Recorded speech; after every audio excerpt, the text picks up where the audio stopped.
From somewhere on the opposite side of that glowing, flying brain tornado came dozens of new shapes.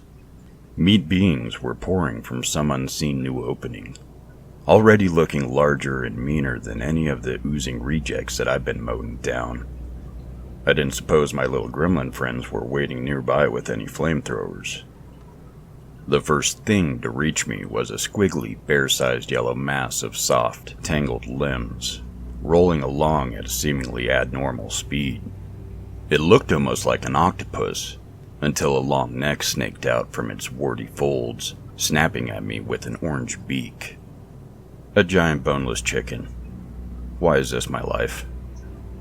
With a surge of contemptuous bloodlust, I hacked mercilessly into the abominable thing long after it had ceased moving, only for something else to whistle just above my head. I spun around in the shredded remnants of the octobird, coming face to featureless doll crotch with a pair of skin legs, 6 feet high and fused at the hips, of course. I staggered back, foolishly slipping in the scattered chicken guts, and landed flat on my ass.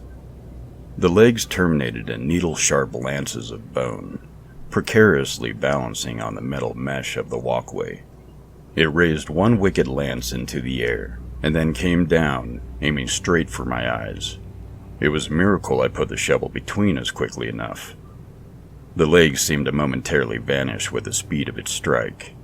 It took a moment to regain its balance after it bounced off the shovel, the thin tip of the bone holding up distressingly well. I barely managed to sit upright as it took a stab for my heart, and I scrambled to my feet just in time to deflect the third strike.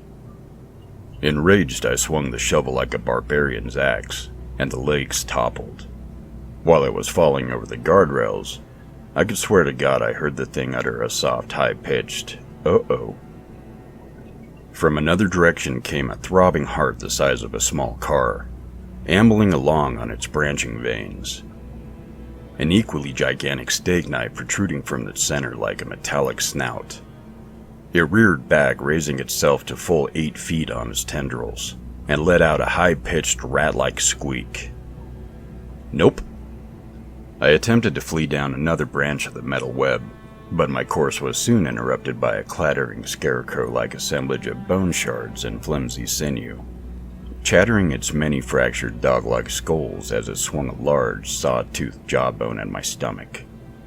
I struck back with my own weapon, its skull splintering even further beyond recognition. My adrenaline was surging. As single-minded as the gore-phased hordes themselves, I demolished one twisted child of Satan's deli after another.